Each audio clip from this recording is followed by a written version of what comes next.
So a little bit about kind of DrumG, because I know in the agenda it was kind of light on details.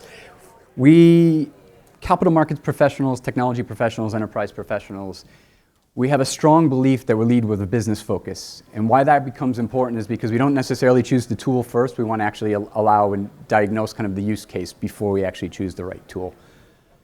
So our grand ambition that we'd like to talk to is to be able to enable capital markets professionals to be able to kind of own their data, share their data, communicate better. All of these different participants, investment banks, hedge funds, long-only funds, critical, different use cases, different business problems, different commercial problems, different ways they approach their kind of day-to-day business, which dictate any solutions that we build, any products that we build, will also necessitate different requirements. So for today, our focus is primarily on our Finsbury product. The Finsbury product narrowly focused on the fund management space. Fund management, many participants, long-only funds, hedge funds, fund administrators, prime brokers, auditors, etc. All have little subtly different roles, but the key piece that's a component is there, once I do a trade, I have multiple days before the cash and trade settles, and within that time, I need to ensure that all of those parties, the investment manager, the broker, the hedge fund, know that trade in the same form. In the current state of the world, that doesn't exist. When the case where trade breaks, it's potentially hours and days before we reconcile that piece of information. From a technology perspective, I'm trading spreadsheets and CSV files, tons of human intervention. And if you look at the overall process, I, as an investment manager, have many executing brokers that I'm facing off against. As a hedge fund, I have many prime brokers that I'm facing off against on a day-over-day basis. Whether I'm a global manager, whether I'm a domestic manager, depending on the asset class, the challenge is the same. The challenge is, how do we ensure that those folks, when they do a trade, that everybody that needs to know the information knows it in close to real time? How do we ensure that the privacy, not just between me and my counterparty, but the other members on the network, are appropriate? Because it's not just that the information needs to be secure, but the fact that there's even activity on the network needs to be secure and locked down. Each of the different participants in the Finsbury network has a little bit different value, a little bit different problem statement. Clearly, there's kind of the Finsbury network attempts to reduce cost. Anytime that I can reduce time to reconciliation, that I can figure out faster when problems occur, I have an opportunity for less human involvement. I have an opportunity for less technology involvement.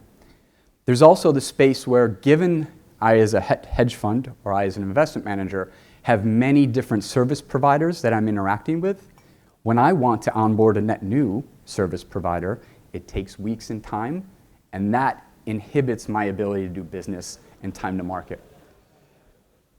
As these trades get communicated through the network, I want to ensure that all parties across the network are actually aware of the information. We've introduced this notion of what we call a trade object, so that as more details on the trade are known, as updates are known, as you get closer to settlement, the trade object grows. So each participant actually sees in real time information from other participants that they've contributed.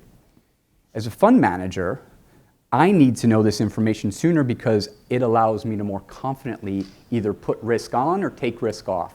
If I need to wait hours or days before making an investment decision, there's an opportunity cost that I lose. What I mentioned before in terms of it is not only the fact that the data itself is secure, but I want to lock down and ensure that other parties who should not know about transaction happening, that I actually have the ability to control who sees what and when they see it. And then there's a notion of across all of these different participants, how do we ensure we're actually communicating in the same way? If I connect to a certain service provider, hedge fund, or prime broker, is there bespoke APIs, is there bespoke communication protocols or processes that I need that instill additional overhead to my day-over-day process? So that's the business context behind Finsbury. Given these institutions that we're going to be interacting with, Fortune 500 banks, hedge funds, enterprise-grade institutions that demand security, demand high availability, all of the things that through many of the talks have been talked about earlier today, they're frankly table stakes for these institutions, and if you don't have them, you're not allowed, and you're not allowed to play. So with that, let me hand it over to Pete to talk a little bit more about our tech stack and how we've kind of allocated our technology choices aligned with this business opportunity. Thanks very much, Eric. So my name is Pete Stevens. So I want to talk a little bit in this session about how we have managed or are managing the challenge of taking our network and our other products to production. And this seems to be a very topical subject given what I've seen across some of the other subjects today. So to start with, we're working in the financial industry. We all know, I think the majority of people in this room will have some inkling that in the regulated financial markets industry, the participants in that do not let third-party software in these days without serious levels of scrutiny and high level of onboarding standards.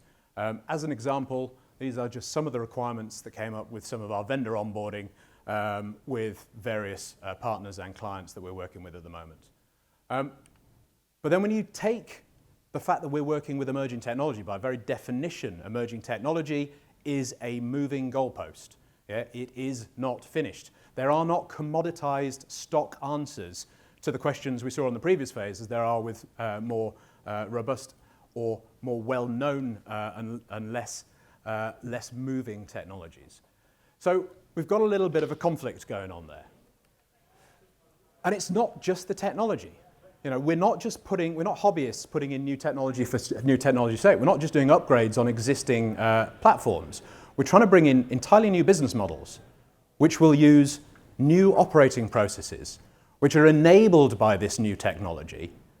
And so there's a lot of spinning plates. There's a lot of risks. There's tech risks, there's business risks. And so and these things are still relatively immature.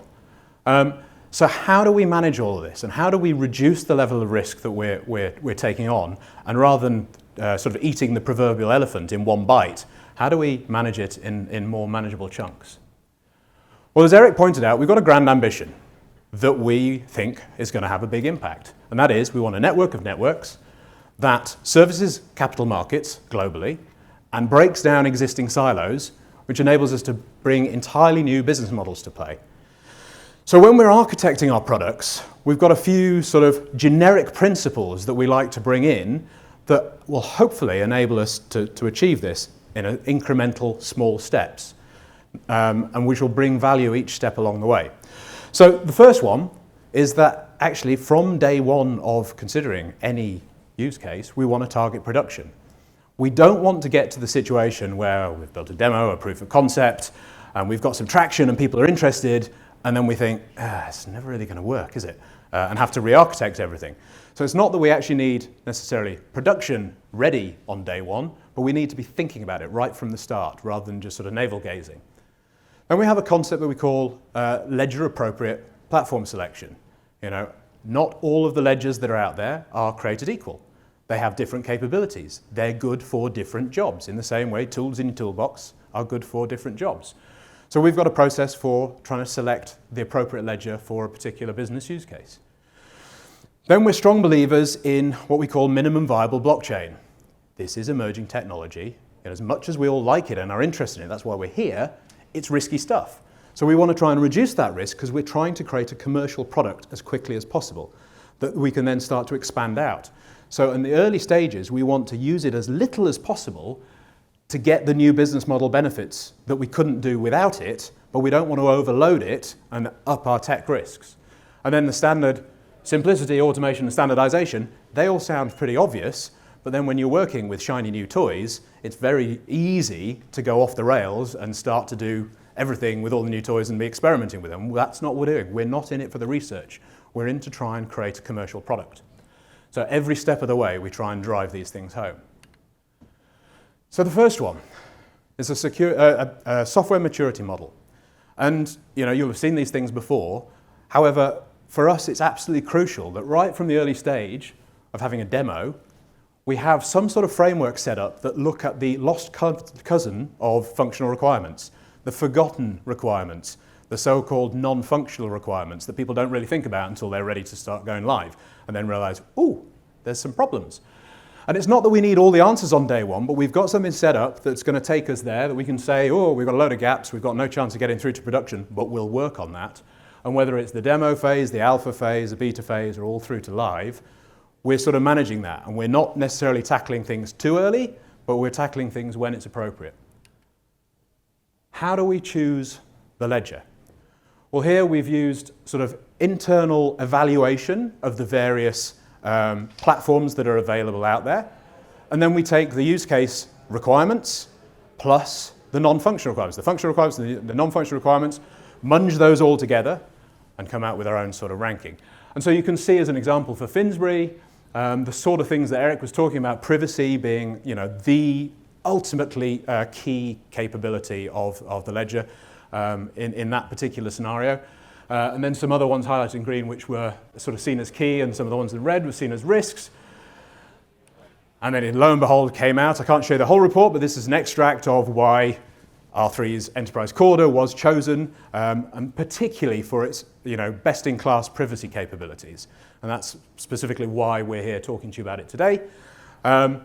Because as an example, the investment manager in Finsbury it may be using multiple prime brokers, but even the act of the amount of activity that's going between the investment manager and the different prime brokers is confidential information. So it's not enough just to have cryptographically secure messages flying around. You actually, if you're not part of the activity that's going on, it has to be completely unseen. You're not allowed to see the amount of activity going on with participants that you're not involved in the transactions. So the next step is how we actually architect the platform. So we've chosen to use a pattern called the cell architecture, which we use across all of our products. And effectively what that really does is said that each participant, each node in the stack, in the network, has its own full stack and is fully deployable in complete isolation. We use the cloud, we're using Microsoft Azure, so we're able to spin up infrastructure very quickly, and we're able to completely automate the deployment. But then on the network side, effectively, if any of you do work in a bank, you'll probably recognize this sort of networking diagram. We're sort of replicating a mini bank on the networking side, such that, at the top level, we've got the red zone, and that's the sort of part of the network that is able to interact with the outside world, can interact with the users. Below that, we've got the amber zone, which is the sort of area where the user processing logic can go on, and is abstracted away from a completely separated network zone for all the business logic. And it's only down in the yellow zone, where the distributed ledger sits, is actually able to communicate between the different nodes. And so there is no communication between any of these other layers, and so it creates complete secure isolation between the different participants. And one of the things that may be seen as a little controversial in here, with various people working in the sort of blockchain space, it's back to our minimum viable blockchain concept, which is actually, you'll notice we've got distributed ledger here, and we've got business logic there, and a very dark screen. There we go. So there, what we're saying is, we've got another dark screen. We are trying to abstract the business logic as much as possible from the distributed ledger. We believe the distributed ledger at this time, and to reduce our risks, is key for ensuring integrity of the network, for managing the data distribution across the network, and sort of managing the multilateral workflows that go between the different participants. But the actual business logic outside of that, we're trying to keep outside of that in commoditized cloud compute. But network isolation and the various responsibilities that go on. So, what we're trying not to do, which we've seen some people try and do, is pile absolutely everything into sort of smart contracts or Corda apps, which may overload them. We saw this sort of pattern in the early days of the RDBMS boom, where everybody started piling all of the business logic into stored procedures and then spend about a couple of decades trying to take it all out again. So we're sort of nervous about putting everything into certain responsibilities. I'm not saying that we're right, and I'm not saying it's a long-term approach. It's our approach for taking for reducing the risk and getting things through to production. So here's a sort of more illustrative example of how the cells might look. And here you can sort of see that you've got the users at the top, and they can only interact with a certain part, and they can only interact with their node. And then you can see the distributed ledger is the only piece that connects the various cells together. And that gives us all of the sort of requirements. It starts to tick off all the requirements that we're getting through from the vendor onboarding about sort of multi-tenant isolation, the availability across time zones, et cetera, and being able to have strict sort of role-based access control and so on. So, and the final piece was to think about the sort of automation, simplicity, and making sure everything's standardized. As Eric pointed out, here we've got a nice sort of cartoony diagram showing 4 different roles, but each of those roles can have multiple participants taking part of it. So we've got as many nodes as we like, but they're not all the same. It's not a one-sided network. But what we try to do is try to make sure that each of the nodes actually looks the same. We're actually deploying the same software onto each node to make it much more manageable for us. We've got a then config management issue, which we have to deal with, but it actually simplifies the deployment. And it then means we're able to create new participants, onboard them and offboard them much more easily. And of course, it's not just this we're dealing with. We've got multiple environments. We've got to go through a development environment, a QA environment, a performance test environment, a UAT environment, which actually has client access all the way through to production. So we're using sort of Ansible to sort of manage the deployment of the software, and Terraform to be able to manage the provisioning of the infrastructure. And all of that is to try and create sort of extreme standardization and automation across the piece. So with that, I don't know how we're doing for time, because I know we're running a bit short. So we do have time to sort of take Q&A, but also run the demo for Finsbury in the background while we're doing that, if people have any questions. Okay, I didn't get any questions through the app, but that's probably because I was rushing and I forgot to tell you all you could do it, which is, again, the first time today that's happened. So I'll take one from the gentleman over here. Here we go. Just for the context of the market, who's Finsbury? So Finsbury, the backstory is our CEO, Tim Grant, who couldn't be here. There's a location, I think, somewhat close to this area, Finsbury Square, and the idea of he and one of the other founders came up with. So he used to work at UBS, and he was having coffee. The birth of the idea was over coffee in Finsbury Square. Yeah, very much so. No. Very much so. No. Yeah, yeah, yep. Where are the custodians on this? So they're there. They're 100% there. It's a good question. Honestly, the notion of prime broker custodian, they're absolutely there. So when we talk about the different interactions, clearly some assets I'm going to trade with a custodian, some with a prime broker, et cetera. They are one of the participants on this network. Absolutely. Any more? Do you want to explain what's actually going on? Yes, I mean, look, as Pete said, like kind of our initial foray is be very, very simple, or do the simplest thing that'll work. In the existing process, obviously the broader goal is to kind of integration through APIs, et cetera, but the existing process is trading CSVs back and forth via FTP.